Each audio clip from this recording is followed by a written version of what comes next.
Isang mapagpalang araw sa inyong lahat, Luzon, Visayas at Mindanao, saan man kayo sulok ng mundo ay mag-ingat kayo palagi mga kabayan. Nandito tayo sa SeaWorld ng Molobasia mga kabayan. Mayroon tayong naabutan na nagtatambak dito na napakalaking barko ng China mga kabayan. Kung makikita nyo, andito, ano lang ito, 50 meters lang ang layo dito sa SeaWorld mga kabayan. Kung makikita nyo ito, yan no? Napakalapit mga kabayan yung pagtatambak dito.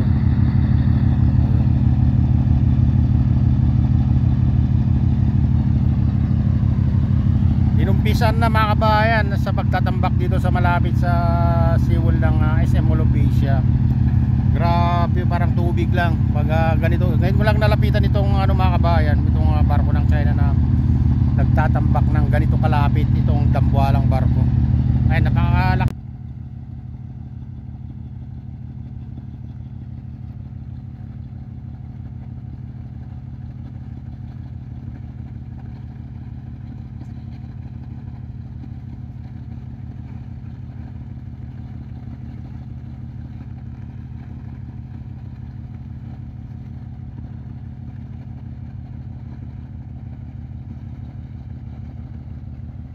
Ayan mga kabayan, talagang napakalapit, 50 meters lang, baka wala pa nga oh. Tingnan nyo dito sa SeaWorld. Ayan, ayan oh. Ito ang SeaWorld ng SM Molobasia mga kabayan, napakalapit talaga. Ayan. Malapit na sa Ferris wheel mga kabayan oh. Ayan, makita nyo. Dapat lang ito. Dapat ng SM. Ayan mga kabayan.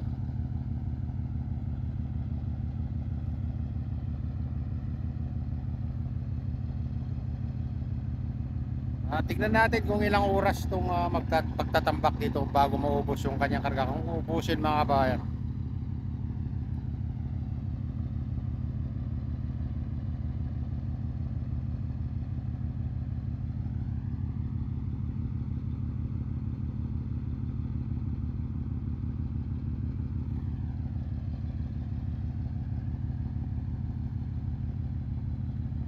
Laki mga kabayan, no? Laki barko.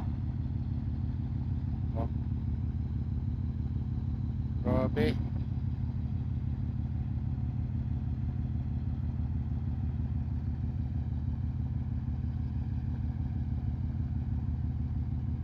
Tignan natin kung ilang oras niya ubusin yung karga niya mga kabayan. Ay naman yung mga ibang dyan, yung sa tapat niya, yung sinasabi nilang dredging vessel mga kabayan. May dyan, nakalutang na may nakalutang na malalaking pipe. Sa likod niya, yung makita nyo yung itim na yan. Ayan.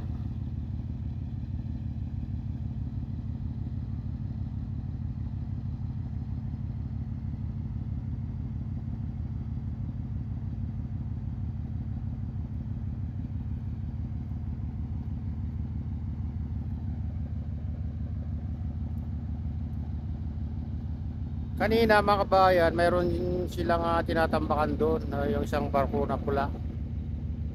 Ayan. Doon siya nagtambak oh. Diyan kanina mga kabayan.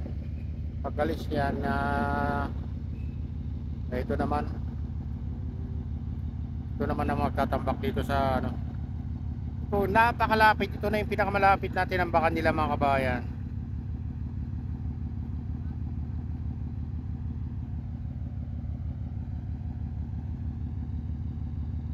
Parang lang, sa 30 meters lang yung layo mga kabayan dito sa SeaWorld.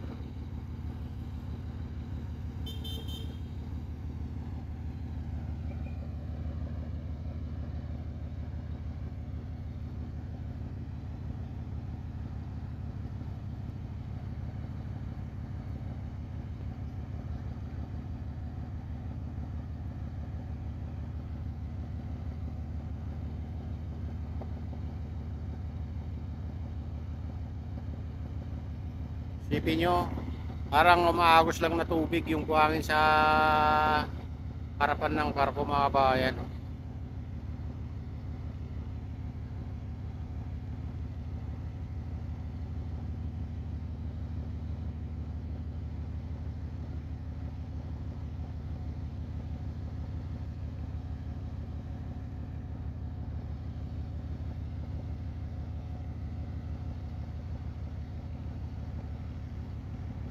Sa mga sunod na araw, mayroon ng ano dyan na parang island na mga bayan.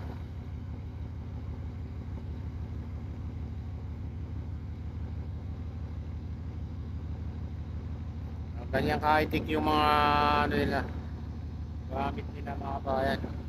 Kaya napakabilis silang gumawa ng isla.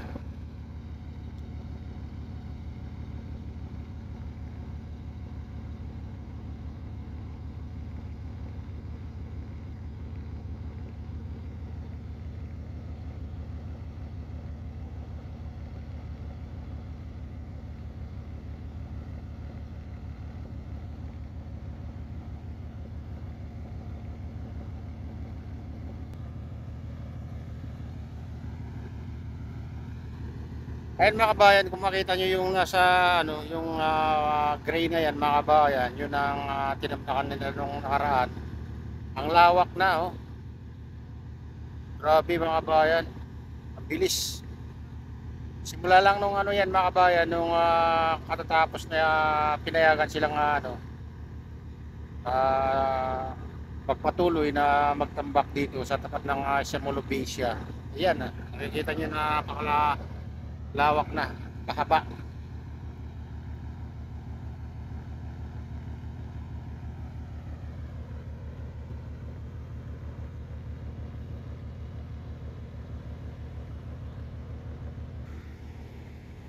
Ang daming nagbibideo ngayon dito mga kabayan sa Sibul ng Semolobesia.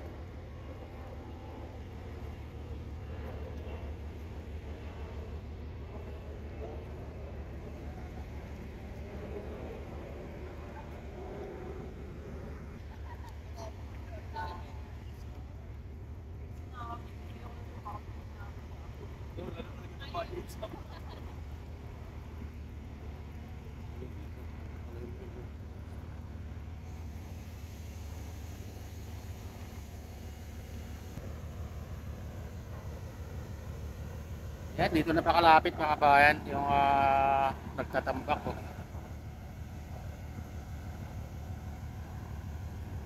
Parang ano pala yung parang mga 15 na meters lang pala yung layo dito sa ano, seawall ng SM Molobesia.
Doon naman banda mga kabayan, meron din nagtatambak doon oh, yun.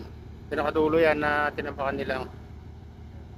Ayun ang pinapalaki nila mga kabayan, pinapahaba.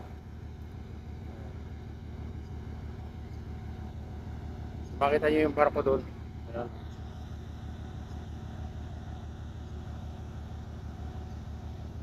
Ayan, pinakadulo may nagtatambak ngayon. Bali tatlo yung nagtatambak mga kabayan na nakita natin. Kanina doon naman sa kabila.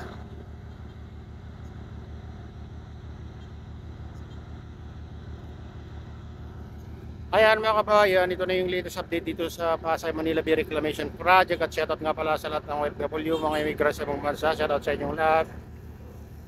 Shoutout din sa lahat ng vloggers, shoutout din sa lahat ng sumusuporta sa aking YouTube channel, sana hindi kayo magsawang suporta. Shoutout din sa lahat ng viewers, mga nagla-like. At sa inyong lahat, may kami galawad, shoutout sa inyong lahat at pagpalain na ng Diyos, ingat kayo palagi, God bless us all pa.